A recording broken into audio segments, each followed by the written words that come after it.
There is a very good concept that I've been studying or thinking about. Watched some lectures, and I've been thinking that, yeah, like the idea that we were never born or never asked to be born is something real. We can always go back to it because in this life you can experience suffering or from hurt, being punished, being just hurt by someone, and then you say, well, I didn't even ask to be born. Why am I, what's the point of my suffering? Why am I suffering? But then you ultimately realize that you have to live. You're alive now. You're alive as ever. You're going to have to live. You're going to have to tend to your garden. So then you say, well, I might as well, if I'm going to be smart, I might as well keep the commandments, do what is right, that kind of thing. So, I mean, but then and after that, it's like, it goes back to it.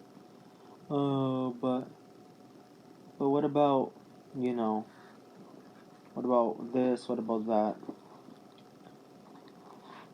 I didn't ask to be born, and then the next thing is,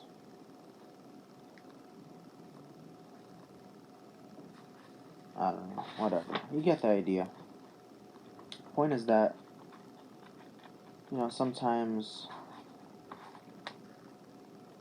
we're hurt. So the first thing is, I'm hurt, I didn't ask to be hurt. Then you realize, um,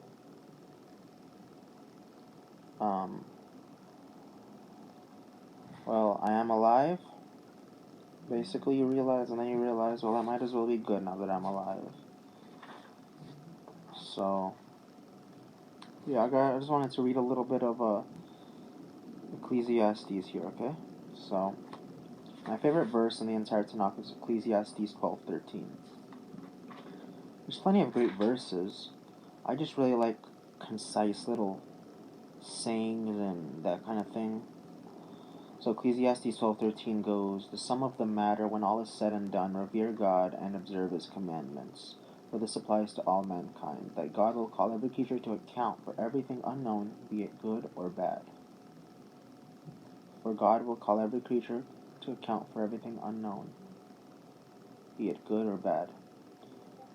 That is saying a lot. Now, the Tree of Knowledge story does say that we're going to be held accountable anyway. If you understand the Tree of Knowledge story and the fall of Adam, so if you understand that you kicked out of Eden, then you understand that God is still going to punish you no matter what you do if you do a sin. It doesn't matter if you don't know it's a sin.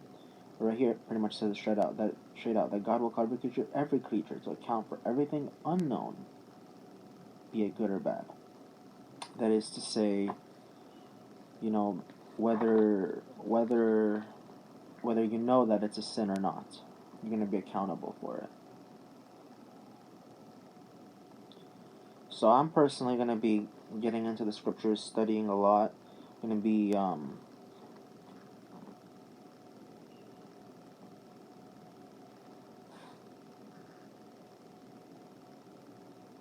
going to be studying what are the commandments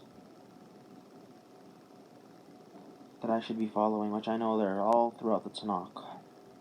They're not just in the Torah, they're in the rest of the Tanakh too. Well, are they? I don't know. But you get the idea. There's a lot of them. And they're mostly all in the first 5 books of Moses, I'm sure. Genesis, Exodus, Leviticus, Numbers, and Deuteronomy.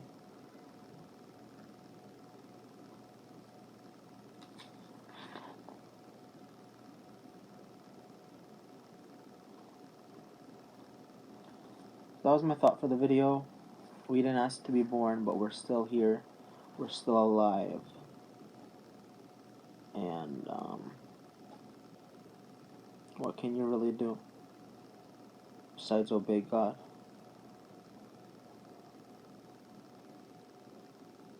It's clear to me at this point. Sinning brings destruction, righteousness brings preservation.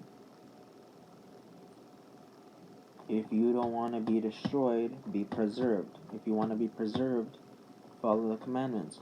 There's like 350 positive ones that you have to do, and 300 negative ones that you have to avoid doing. You know, the do's and the don'ts. So you can refer to it as say, I didn't ask you to be born, but at the end of the day, you're still gonna be born. I'm still gonna exist. Because life goes on. Forever and ever.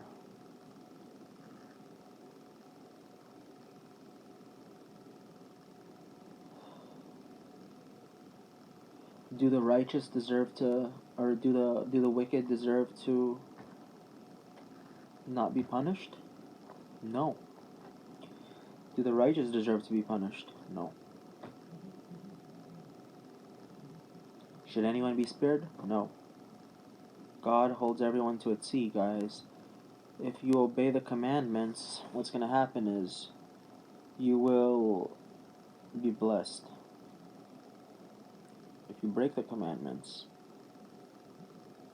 you will be destroyed spiritually. And so you wouldn't want somebody who sins against you to go off the hook. You won't. I'm just saying that you don't want somebody who goes against you. So why would, if you sin against someone, why should they let you off the hook? Nobody gets left off the hook. The tree of life is healing. The tree of life is forgiveness. It's redemption. It's correction. And it's life. It's energy. God is holy. Check out my last video for a in-depth explanation about Adam and Eve, Garden of Eden, Tree of Knowledge, Tree of Life, righteousness, sin, and spiritual marriage.